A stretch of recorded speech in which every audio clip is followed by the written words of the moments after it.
What is up, guys? Sam for the Madden YouTube channel. In today's video, I'm going to be sharing with you my inside the 5-yard goal line scheme that I like to run out of the spread offensive playbook. But before I get into the video, please do me a favor, hit that subscribe button. Make sure you also take the time to hit that notification bell so you don't miss any of the uploads coming your way here on the Madden YouTube channel. If you guys want to take your game to the next level in Madden 21, check out my strategy site, gridirongameplans.gg. Gridiron Game Plans is your one-stop source for all things competitive Madden. Every week in our Vault update, we take a look at the meta, or the most effective tactics available being used by pro players in the MCS circuit, breaking down not only how and why the pros do what they do, but most importantly, how you can counter those metas when you face them in online gameplay. On top of that, your subscription also includes any and every offensive and defensive game plan released on the website while your subscription is active. So head over to gridirongameplans.gg, $9.95 per month unlocks the entire website, and you can opt out at any time. Okay guys, without further ado, let's get into today's video. We're going to be taking a look at my goal line offense, basically my inside the 5-yard line offense that I like to run out of the spread playbook. As you guys know, this is a playbook that is very, very daunting. It has 33 shotgun formations and really no under center to speak of, with the exception of goal line. So the short yardage scenario can be a little bit of a challenge. So I want to go ahead and share with you guys something that I don't even have on the website right now. If you guys want to run the spread offensive playbook, you guys need to go into the MUT store and go over to the training point tab, and you need to look for the alternate offensive playbook fantasy pack. And you're going to choose the playbook that is known as the pass balanced. For some reason or another, it is referred to as the pass balanced in MUT and the spread in regs. So I just wanted to clear that up. I get that question quite often, whether I'm streaming or in the comment sections or in emails. That is how you guys can go and find it. Now, for this particular scheme, guys, what we're going to do is we are going to take our power back, and we are going to put him in as our primary ball carrier. So if you have like a specific goal line back style, like a smash and dash type of 2-back scheme, maybe you have like a Trey Archer for one of your running back spots, and you have a, for instance, a Derrick Henry as your, your smash mouth back. You've got kind of two options here. You could actually go with two smash type players as well. So if you wanted to, you could put a kind of a power back at the receiver spot as well. So for me personally, I use Bo Jackson as the receiver in this set.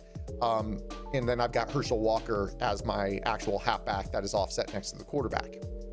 But the whole point of this is to effectively have 2 running backs on the field and also 3 tight ends, which is a default for this formation. So you see that we got Mark Andrews as our wing, and we have Jacob Breland as our basically our tight end to the left, and then we have our other inline tight end in Nick Boyle.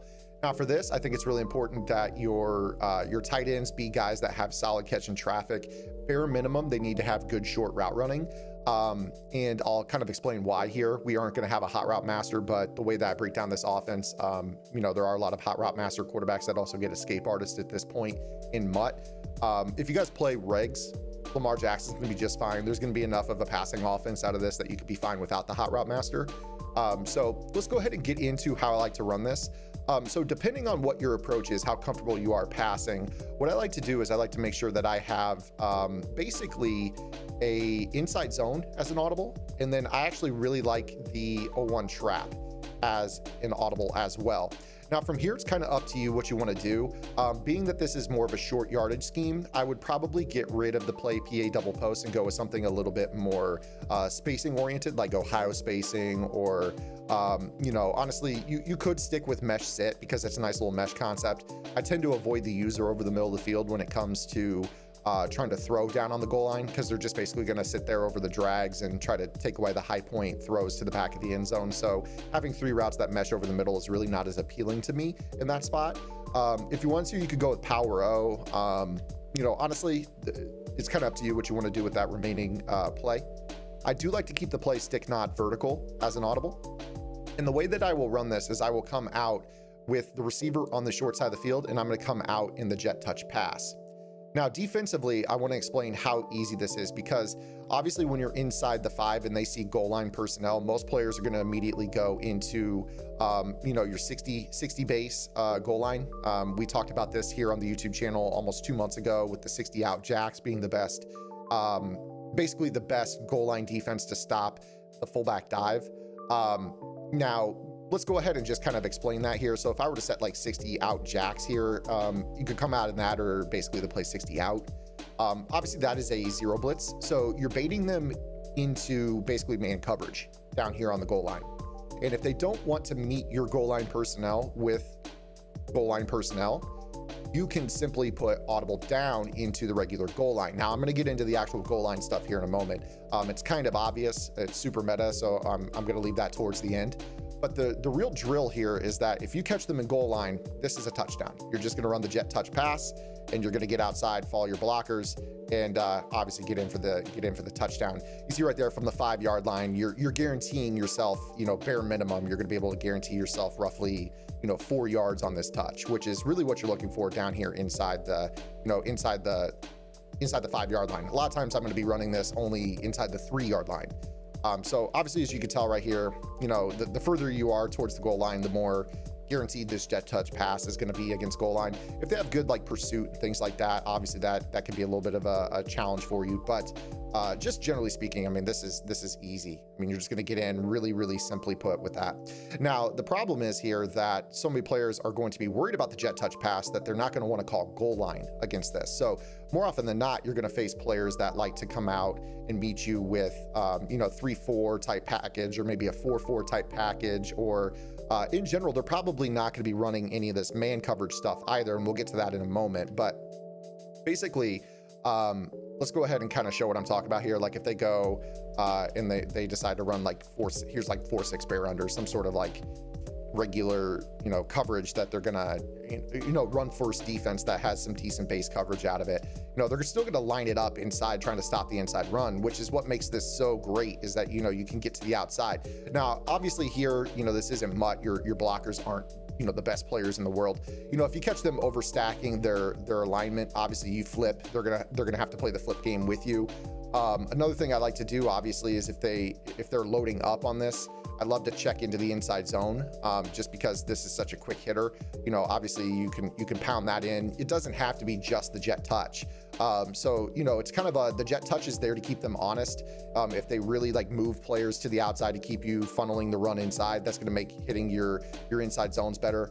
Obviously the 0-1 trap is a little bit less of a effective run. For some reason or another, it still does do a pretty darn decent job at attacking bear fronts and things like that. But you're going to have the ability to kind of, you know, run this trap call as well.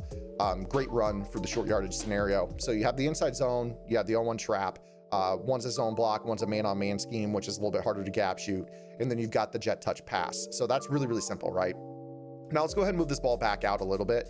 One thing I really love about this scheme is that you actually get the ability to, with this play, stick not vertical against any soft zone. So like we've been running 4-6 bear under cover 3 here. You basically have the ability to streak the inside tight end and just motion snap this wheel. It is not confined by the norms of the bunch wheel. So, you know, this is one of those wheel routes that you are effectively able to motion snap to the outside. If they're running cover 3 or cover 4, which a lot of players will run cover 4 down in the red zone, because it is a run commit style or a run fit style defense for both of your safeties, you're going to be able to kind of motion snap this wheel to the outside and just hike throw it. And you see it's a simple rack into the end zone. So, you know, if players are really loaded up on the inside run on this, this is really the simplest throw that you could have. So that's a really simple read as well. Another one that I really like to go with is going to be the play Ohio spacing. So, you know, if we catch our opponent, let's just say, like, for whatever reason, we're going to pretend, I'm going to call like actually, I don't have really a dollar like formation here to speak of, but let's say for whatever reason, they're like in 3-3-5 and they're doing a, I'm going to turn off auto flip here. And let's say that they're like in a 3-3-5 defense and they're doing a pretty solid job, all things considered, at, you know, stopping the run out of this. And you want a way that you can kind of attack, you know, some of these zone style coverages. You know, this is a great little formation. Of course, if you have a hot route master, I would rather use a table route, but this play spacing right here can be absolutely money. One thing that you can do with this is, I actually just had a sub to my Twitch channel, so I apologize for that in the middle of this video. Sorry about that, but whoever that was, thank you. But what you're going to be able to do here with this is you'll notice that you have basically the ability to kind of motion snap this little route to the outside. It's just going to give you pretty solid spacing. It might run to the front of the pylon. Now here, when you're on the short side of the field, the issue is that you're going to have the running back and the flat in the same area. But again, I talk about how this scheme, I typically like to run it with the running back to the receiver to the short side of the field. So one thing that you can kind of do here is run just a little baby spacing combination. Put the running back, put the inside tight end on a curl, motion this outside tight end just a couple steps to the outside, snap the ball like basically right here. And then if they're playing a hard flat style coverage, you know, they're going to jump out towards the running back, giving you that low ball to the tight end. So this is kind of a mimic of the play spacing out of bunch that a lot of players run, where they'll motion the outside receiver and just let the flat kind of take that guy away. And then once he takes that flat, you just throw that low ball and possession catch it. So that'll work really well against like any of your hard flat style defenses. Cover 3 hard flat, cover 4 hard flat. Right there, that was cover 4 with regular quarter flats.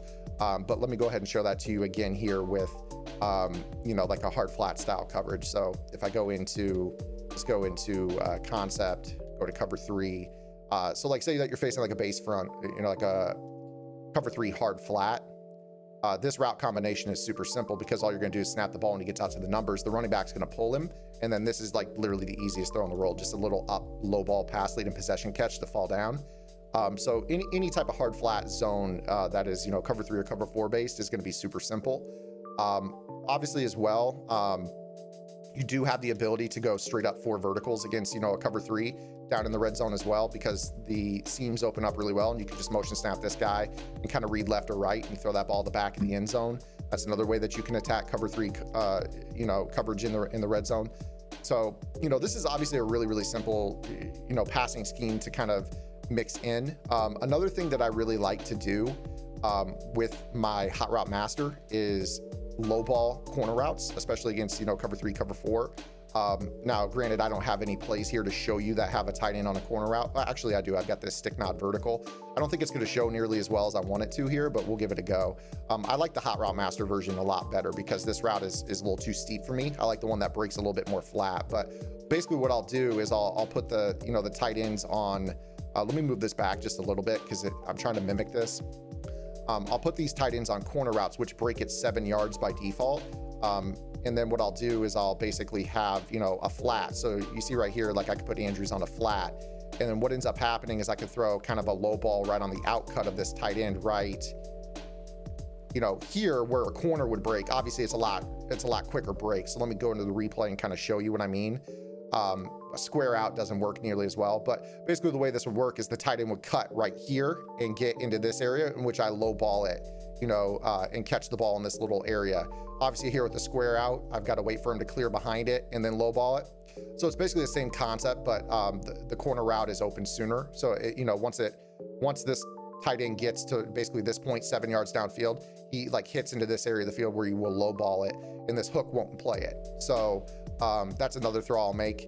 And then obviously here on the other side, this is kind of the gist as well. I'll try to show that. Again, this isn't going to show to the Y tight end as well because his cut is a little bit too steep. I want it to break a little bit more flat. So you're gonna see like, you know, it's kind of like in that area. That's basically the throw that I'm mimicking right there with that. So that's one that I'll do. Another one that I really like to do, especially if they're in man coverage, is the tight end trail route. The tight end trail route is really, really good. Obviously, I can't show that as well here, but let's go ahead and get into obviously what you're going to be audibling into. That was basically what I just do out of this formation. I will set QB sneak and fullback dive as audibles, and then toss. And then I'll leave one play action play. And of course, like I said, my quarterback is a hot route master, so I can do those low ball corner routes. I can do those angle trail routes to the tight end. I could do a lot of stuff, Texas routes to the running backs out of the backfield. So I'll set those as audibles. And then let me go ahead and just call like random. Let me actually go here on offense. I'll choose the jet touch. And then defensively, what I'll do, I'll just go random.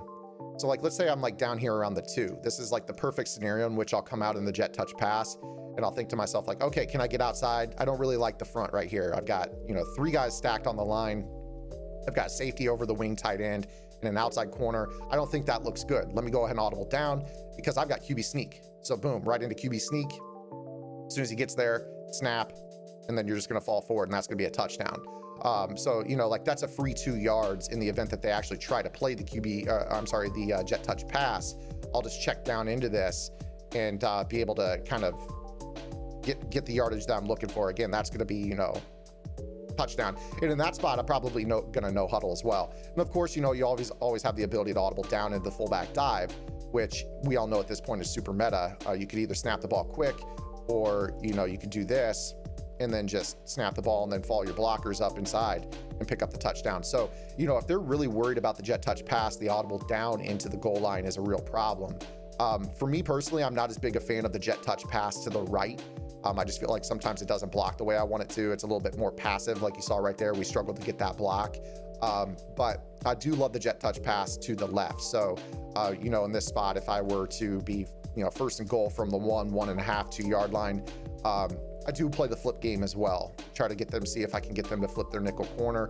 Obviously right here, you know, I would 0-1 trap this. This is going to be a call where you're just like, okay, super simple snap, and then just fall in for a touchdown, you know? So, and the cool thing about this is that when you are in the jet touch pass and you know, you audible, there is a slight tell to this, but it's really not that big a deal, because the main thing that you're going to notice is that this player is off the line of scrimmage, which means he can be motion snapped. So if I check from jet touch pass into another play, you know, like say for instance, 0-1 inside zone rather, I can audible and then snap the ball, and you see it really doesn't make him set. So, you know, that could kind of give you some interesting little setups as well. So, you know, I didn't even really think about this, but if you wanted to, I think you could come out in the jet touch pass in between the 20s and maybe get yourself a little baby motion hike snap potential against the zero blitz as well. So you like do this, and you see how he like frees up and gets a free release. That's something you could probably do as well. Obviously, if you find a play that has that guy on a streak, that would be something better for quick snapping potential. Let me kind of just throw that little morsel in. That actually just hit me. This isn't something that I even run. But like say for instance, Ohio spacing, if you want to set that as an audible, and you know that they're in like a heavy blitz, and they're playing press on you, and you kind of want to get a free release, say you have like Dre Archer at 99 speed or whatever, right? And you can exploit a little bit of a speed discrepancy. That could potentially be something that you could throw in as well. You guys might want to fiddle around with that and kind of find something you like. But let me see if I can find like a cover one press here. Yeah, something like this. You'll notice that when I do this here, audible and Ohio spacing, he kind of resets, and I can motion snap him free. Obviously, you know, you're going to want a guy who is a little bit faster and has a speed advantage. J.K. Dobbins is kind of fast, but you know, you see how that, you know, if I were to let him set, obviously that would be playing press coverage, but this is a way that you can make your receiver unbumpable against press and quick snap as well. So you see here how that works. That's going to basically allow you to free up that receiver at all times. So if somebody's running bench press, that's something you can do as well. But guys, that is literally just a simple little goal line scheme for you guys. It's something that I run that has significantly increased my goal line success rates. I'm coming away with 7 far more often than I'm coming away with 3. And as you guys know, that is the name of the game. Is, you know, if you can come away with 7 and hold your opponent to 3 in this game, you're going to win the majority of your games. Obviously, it goes without saying, but that really truly is where the game is won and lost. You can have a bend but don't break defense, hold your opponent to 3, but if you can convert your red zone trips into 7, you might not have the best defense in the world, but you're going to be able to come out on top on the scoreboard more often than not if you can punch in yours and just, you know, hold the door once or twice a game. So hope you guys enjoyed this video. If you did, make sure to give it a thumbs up. If you guys have any questions, comments, concerns, or complaints, make sure you drop those below in the comments section as well. Make sure you guys subscribe here to the channel. And if you guys like this video, I've got an entire ace offensive scheme out of this spread offense. Again, guys, it's over 3 hours long to add to the 2 hours of spread 2x2 content. I'm going to be hitting on some of the doubles content, doubles offset weak, normal Y off, flex Y off, stack Y off. And then we're going to get into some of the trip stuff as well. So there's a lot more for me to cover. We've already got 5 hours of content. And like I said, this is a YouTube exclusive right here. I haven't even put this scheme, this goal line package on the website. I probably will at some point, since I've already thrown it on YouTube, just kind of throw it in as an update to the game plan. But I wanted to give you guys a little bit of a mini scheme here for the red zone, in particular inside the 10, because I think that this is going to you know, it's going to show us something that you guys would really, I think would really enjoy and like to run. You know, this wing tight as a whole is a phenomenal formation. You could run this between the 20s if you wanted and just leave a receiver on the field.